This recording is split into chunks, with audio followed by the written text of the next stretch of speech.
வணக்கம் நண்பர்களே, இன்னும் ஒரு இனிய காலை பொழுதில் தீதம் என்ற நிகழ்ச்சியில் உங்களை சந்திப்பதில் மிக்க மகிழ்ச்சி அடைகிறேன். இளைஞர்களை பாதிக்கக்கூடிய பிரச்சனைகள், அவர்களுடைய ஆளுமை சிக்கல்கள், இதை பற்றித்தான் இந்த நிகழ்ச்சியில் நாம் தொடர்ந்து பேசிக்கொண்டிருக்கிறோம். அதில் நாம் நேற்றைய தினம் பேசுகிற போது ஒரு முக்கியமான விஷயத்தை பற்றி உங்களிடம் குறிப்பிட்டேன். அதாவது தன்னை வரையறுத்துக் கொள்வது, அதாவது என்னுடைய கேரக்டர் இதுதான், என்னுடைய இயல்பு இதுதான் என்று சொல்லிக்கொள்வது என்பது எவ்வளவு தூரம் உண்மையானது, உண்மையிலேயே நமக்கு அப்படி ஒரு ஆழமான ஒரு கேரக்டர் இருக்கிறதா, அல்லது அந்த கேரக்டர் என்பது நம்முடைய பழக்க வழக்கங்களையே நம்முடைய கேரக்டர் என்று நாம் புரிந்து கொள்கிறோமா? இதுதான் மிக முக்கியமான விஷயம். பழக்க வழக்கங்களுக்கும் கேரக்டர் என்று சொல்லக்கூடிய ஆளுமைக்கும் ஒரு வித்தியாசம் இருக்கிறது. உதாரணமாக நான் காலையில் மிகவும் லேட்டாக எழுந்து கொள்வேன் என்று சொன்னால் அது இயல்பாக ஒரு பழக்கமா? அது ஒரு பழக்கம் மட்டும்தான். நான் ஒரு இரவில் நான் நெடுநேரம் விழித்திருப்பேன், அது என்னுடைய இயல்பு என்று சொன்னால் அது இயல்பா என்றால் இயல்பு இல்லை, அது ஒரு பழக்கம், அது ஒரு ஹேபிட். அதே போன்று தான் எல்லாமே. போதைப் பொருட்களை பயன்படுத்துவதாக இருக்கலாம், சோம்பேறித்தனமாக இருக்கலாம், அல்லது தேவையற்று பேசுவதாக இருக்கலாம். நிறைய பேருடைய பிரச்சனை ஒன்று, யாரிடமும் பேசாமல் ரிசர்வ்டாக இருப்பார்கள், அல்லது எல்லோரிடமும் தேவைக்கு மீறி அதிகமாக பேசுவார்கள். இது இரண்டுமே நம்மை பற்றிய தப்பெண்ணங்களை உருவாக்கக்கூடிய ஒன்று. எந்த இடத்தில் எவ்வளவு பேசுமோ அவ்வளவு பேச வேண்டும், பேச வேண்டிய இடத்தில் அவசியம் பேச வேண்டும். அவ்வளவு பேச்சுக்கள் தேவையில்லாத இடங்களில் நாம் மௌனமாக விலகி இருக்க வேண்டும். ஏனென்றால் எல்லோருமே நம்முடைய அணுகுமுறைகளின் வழியாகத்தான் மதிப்பிடுகிறார்கள். நீங்கள் பேச வேண்டிய இடத்தில் பேசாமல் இருந்தால் உங்களுக்கு எதுவுமே தெரியாது என்ற முடிவுக்கு வருவார்கள். அதே சமயம் நீங்கள் எவ்வளவு பேச வேண்டுமோ அதற்கு அதிகமாக பேசினால் உண்மையிலேயே நீங்கள் ஒரு அதிக பிரசங்கி, அல்லது உங்களுக்கு பெரிய கண்டென்ட், பெரிய பேசுவதற்கு எதுவும் இல்லை, நீங்கள் சும்மா பேசுகிறீர்கள் என்கிற ஒரு முடிவுக்கு வருவார்கள்.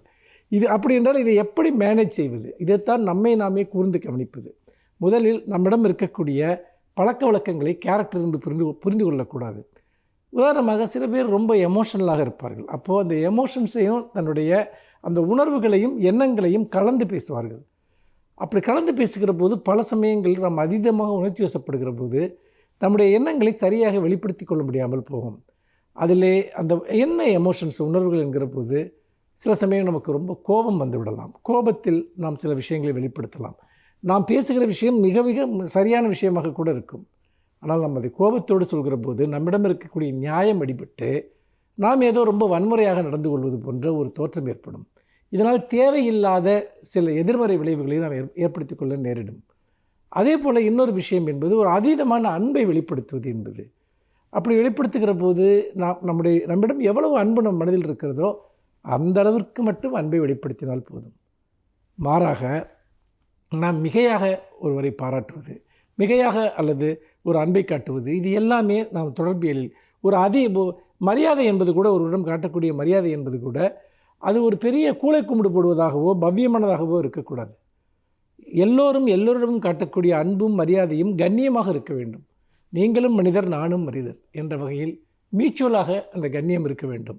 பல சமயங்களில் நாம் யாரையாவது அவமதிப்போம், துச்சமாக நடத்துவோம், அல்லது அவர்களை ஒரு பெரிய கடவுளைப் போல ஆக்குவோம். இரண்டுமே தவறான விஷயங்கள். இது எல்லாமே தொடர்பியலில் மிக முக்கியமான விஷயம். நீங்கள் உங்களுடைய கோப்பையில் எவ்வளவு தேநீர் இருக்கிறதோ அந்த தேநீரை மட்டும்தான் நீங்கள் பருக வேண்டும். மாறாக தேநீர் தீர்ந்த பிறகும் கற்பனையான தேநீரை நீங்கள் பருகக்கூடாது. என்ன இந்த கற்பனையான தேநீர்? நாம் பல சமயங்களில் எப்படி கற்பனையாக நம்மை உருவகித்துக் கொள்கிறோம்? நாளை நிகழ்ச்சியில் நாம் அதை பற்றி பேசலாம். மீண்டும் ஒரு புதிய சிந்தனையோடு உங்களை சந்திக்கிறேன். நன்றி, வணக்கம்.